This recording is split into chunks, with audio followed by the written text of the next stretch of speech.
Welcome to Eat Well 5, Know Your Health. So in this session, we're going to start off with a myth-busting activity. A few questions to refresh some of the teachings and learnings across Eat Well to make sure we have a better understanding when it comes to nutrition. So at the top, you'll see the words myth-busting, and then there'll be a statement in red. All you have to tell me is whether that myth is true or false. So question number 1. All fat is bad for you. Is that true or is that false? And to inspire whether you pick true or false, take a look at the 3 types of dietary fat.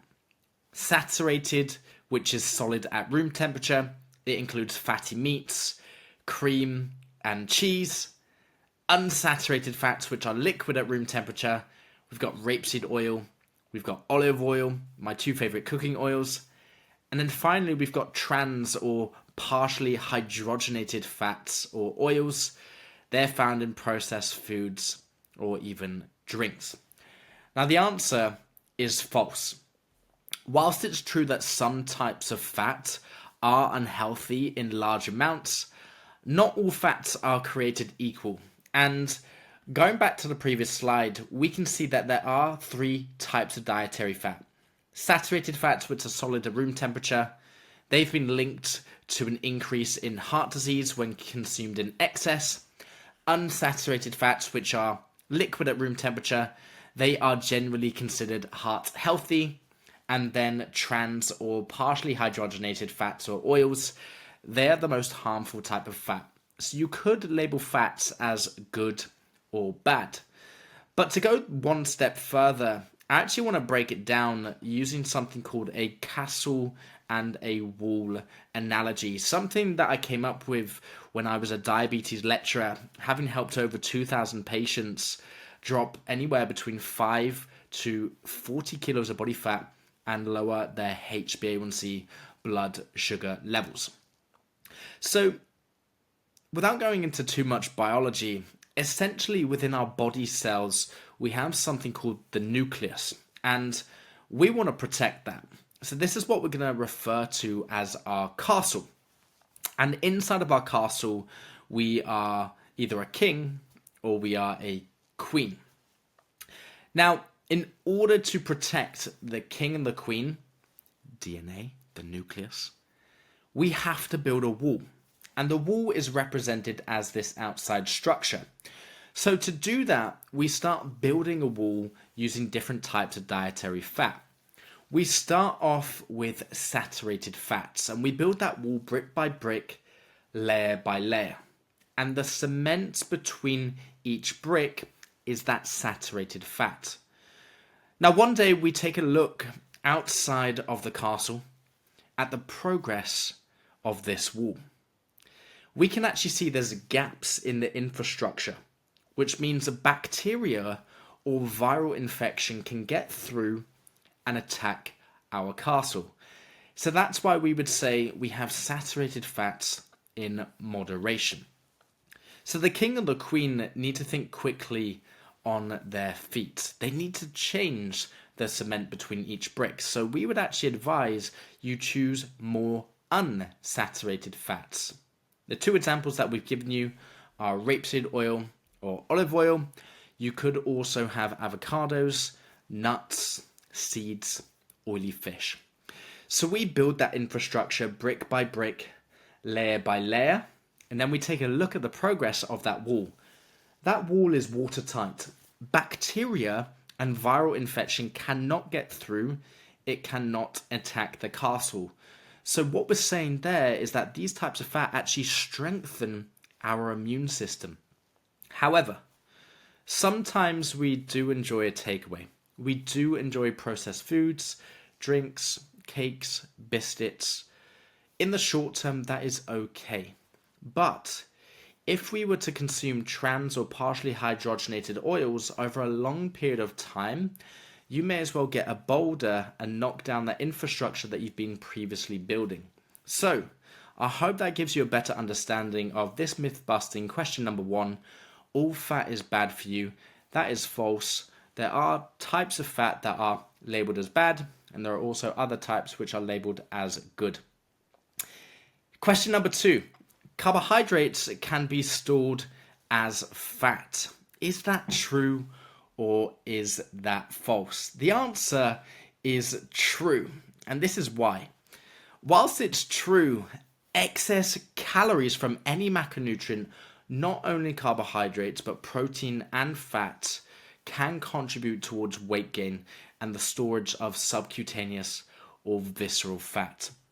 So, carbs are converted into fat, but it's not straightforward and it's unlikely to be a significant factor for most people. When we actually take a look at carbohydrates specifically, it's broken down into a tiny molecule called glucose, which the body uses for fuel, much like a car needs diesel or petrol to get from one location to the next. It is the primary source of energy. And when you consume more carbohydrates than what your body needs for immediate energy, well, that excess glucose, which is in the blood, it has to go somewhere. It doesn't just disappear out of thin air. Abracadabra, you wave your wand, it disappears. That excess glucose is actually stored in the liver and in the muscle as something called glycogen. Now, think of glycogen as your emergency fuel stores.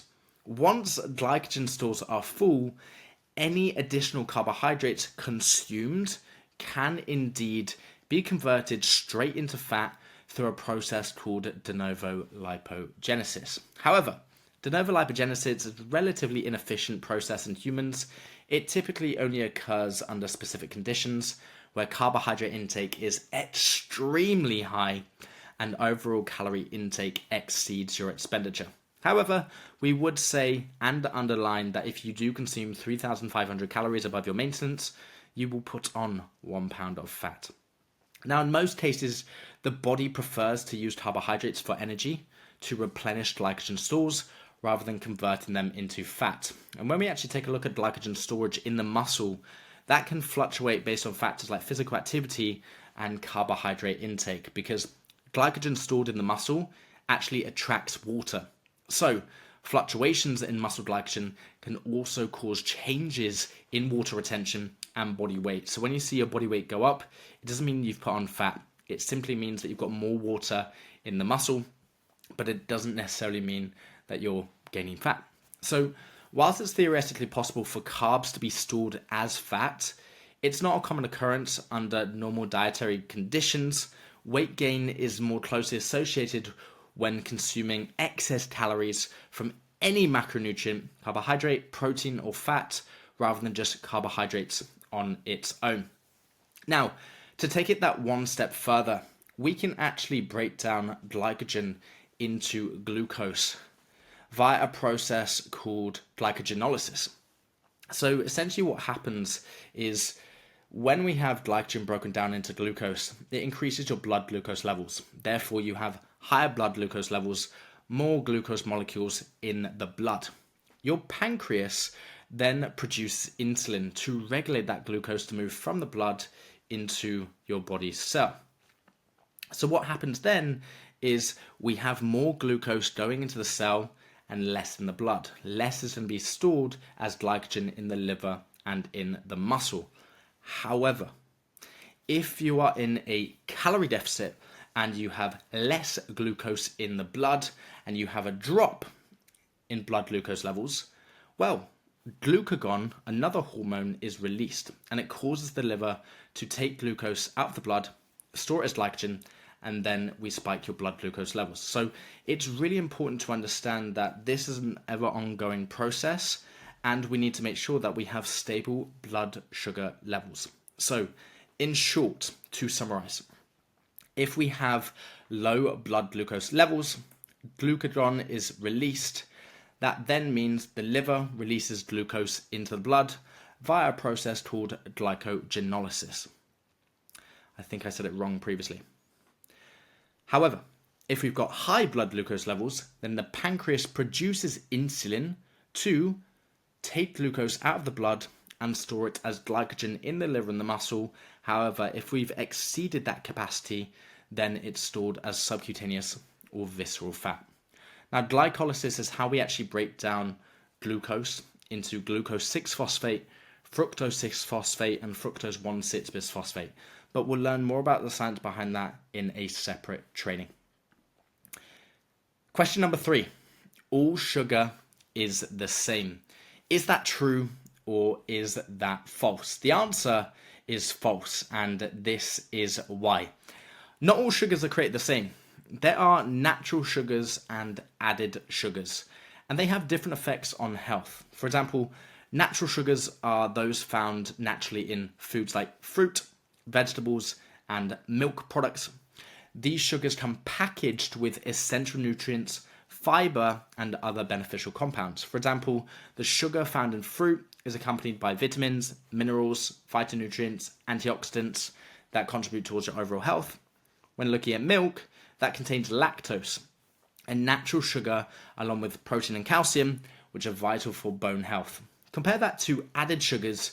They are naked to the human eye.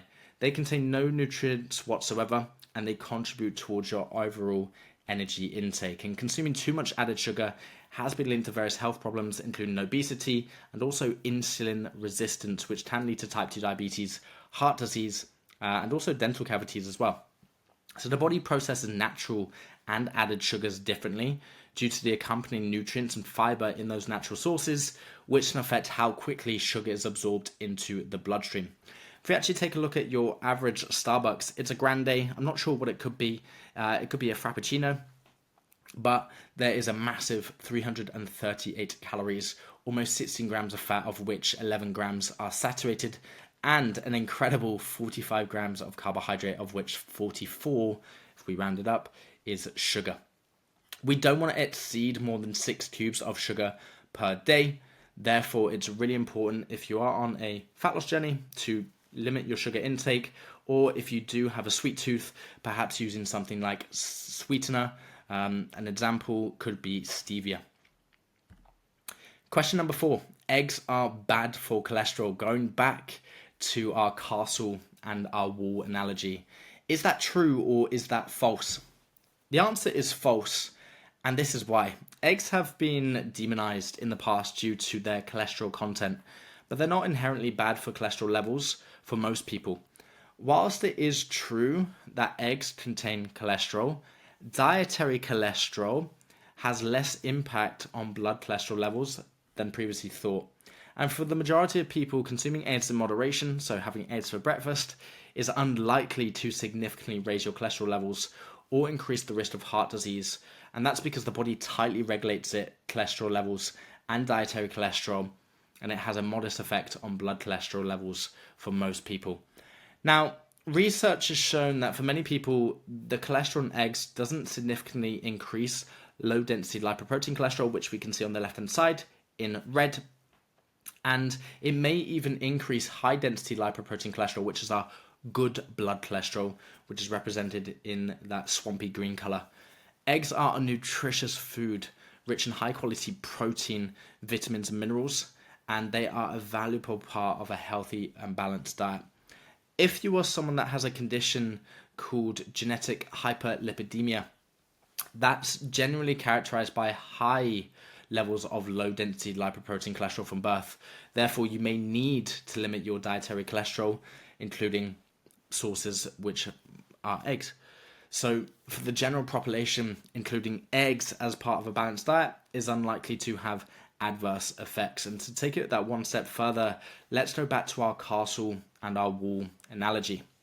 So I want you to imagine that we have built our wall using unsaturated fats, but also we've been eating our eggs regularly, which can significantly improve our high-density lipoprotein cholesterol.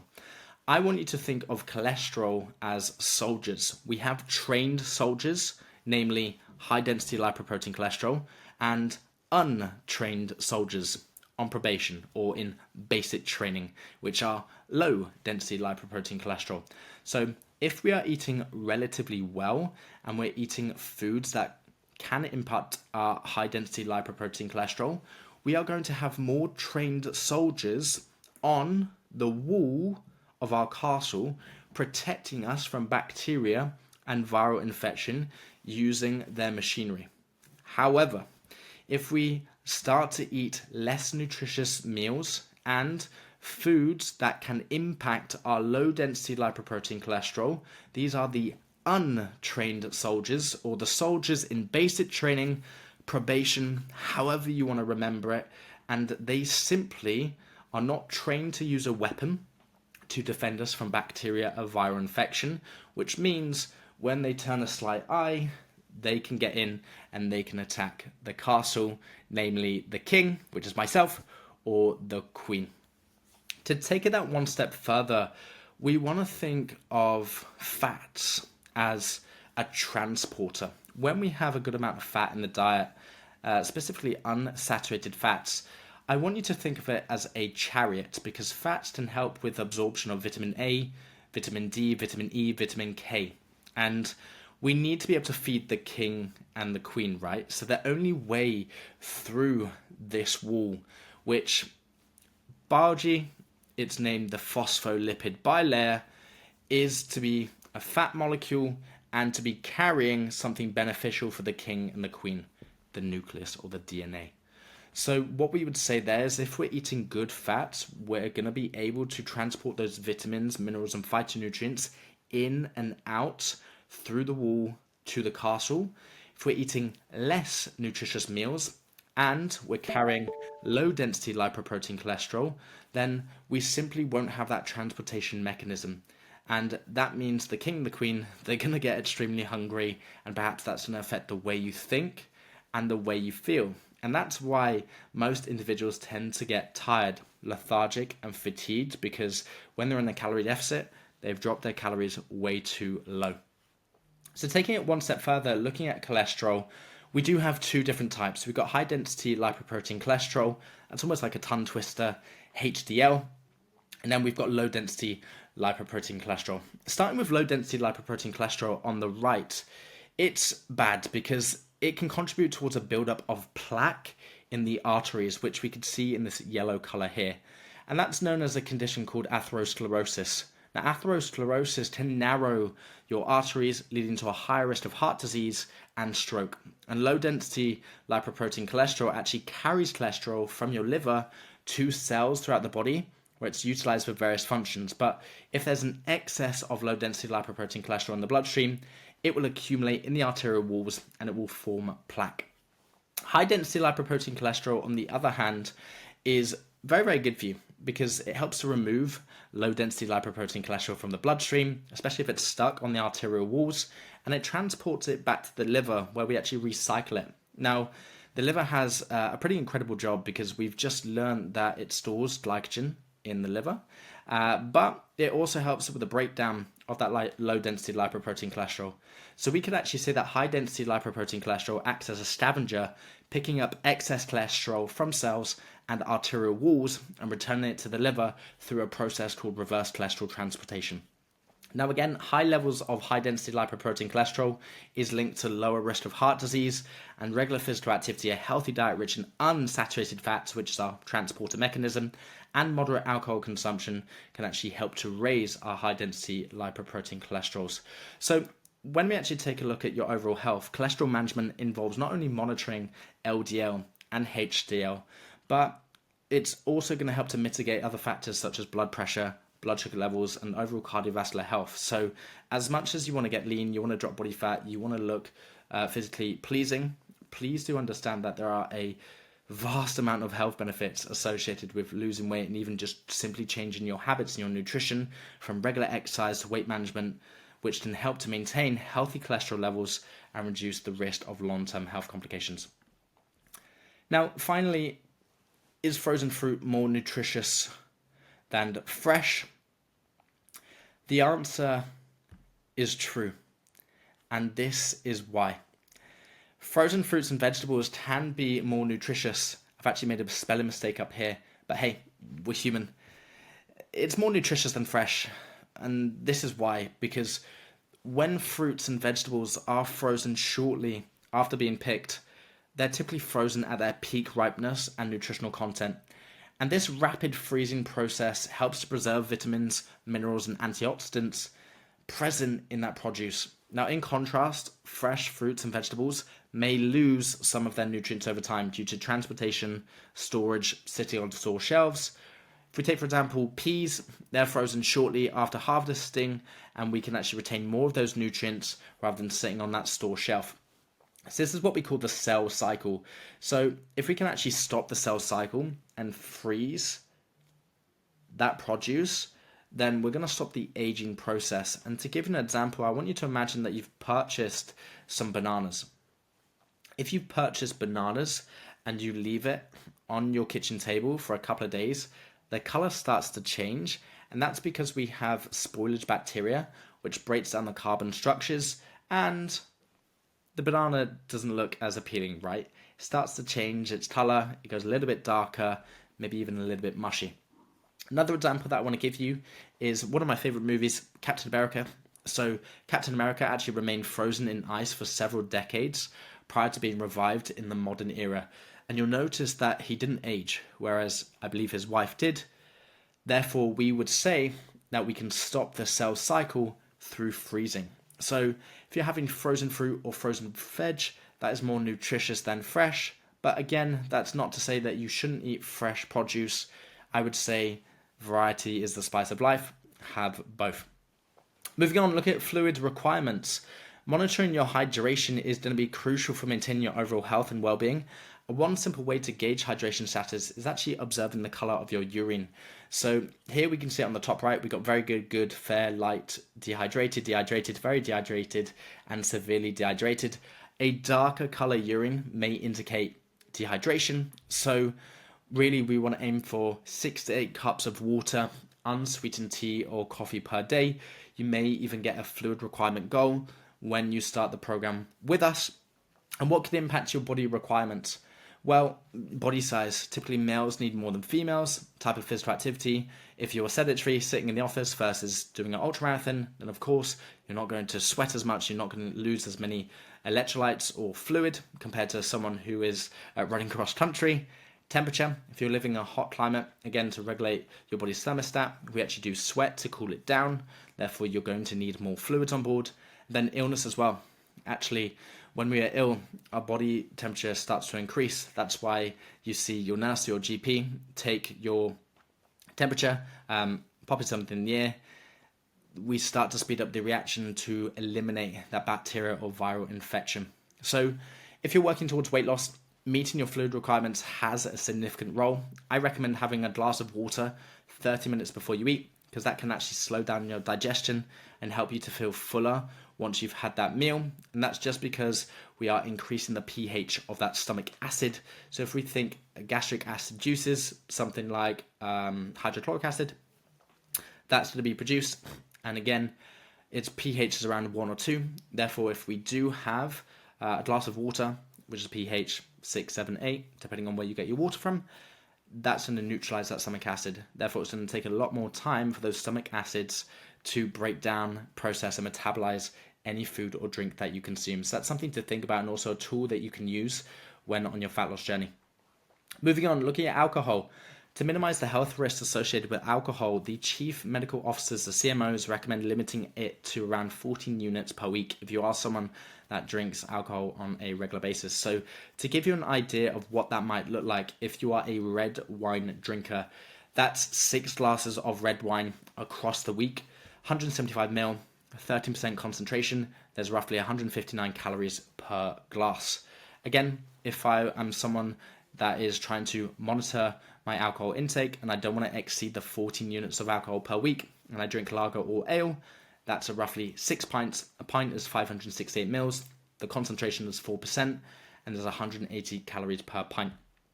In terms of cider, we've got 5 pints of cider. So again, 568 mils.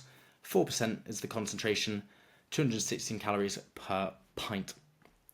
Moving on, taking a look at salt. Salt serves as a crucial tool within our fat loss. And the reason being is it can help to maintain electrolyte balance and also maintain your blood pressure, and also helps with muscular contraction as well. Now, For adults, the limit is set around 6 grams. So that's what we would label as the GDA, the general daily allowance, which is around a teaspoon. While salt is essential for maintaining that electrolyte balance, excessive intake can actually pose health risks. Therefore, we do need to monitor our overall salt intake throughout the day. Whereas if we take a look at the average adult in the UK, they consume around 8 grams, which exceeds that recommended limit. However, there are some simple steps that you can take to be mindful of hidden salt in everyday foods during the cooking process, and also moderating your salt intake at the table to lower your overall consumption. So, in short, we only want to add small amounts of salt when cooking. We don't want to have salt at the table. We always want to read labels and choose options with lower salt. And if you are looking at a brand or a type of salt, I would recommend that you go for pink Himalayan salt. Finally, taking a look at eating and drinking. When you are on the program, we recommend that you do try to limit as many occasions which are not within your control. So if you're eating at a restaurant or a cafe, we will help to navigate them. However, there are pros and cons of eating and drinking out compared to cooking at home. The advantage is there's no cooking. So the restaurant is going to make that meal for you. There's no washing up either. You're not going to have that conversation with your partner, your friends, your family. Well, I've cooked, you wash up. It's a great way to communicate with friends, family, or even your partner as well. That's so important, especially catching up at the end of the week, or if you have plans, being present and actually embracing that social occasion rather than being on an electronic device is absolutely game-changing when you're on any health and fitness journey, because you can actually talk about your goals in person and you can get that support, guidance, and motivation.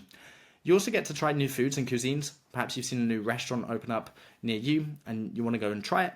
The disadvantage is, you can't specify portions. So the restaurant's idea of a portion size may be completely different to yours. Therefore, if you're on a fat loss journey and you're trying to limit the number of carbohydrates that you're consuming, you're keeping it to palm size, they may give you more. You can't tell what nutrients are in every single meal. So if you've been roughly following the reference nutrient intake, which is 2,000 calories per day, you've been aiming for 1 gram of protein per pound of body weight, your fats are anywhere between 40 to 70 grams, and your carbohydrates, maybe 150 to 200 grams, it's really, really difficult to know what has gone into that meal, the ingredients, and also the nutrients in that meal.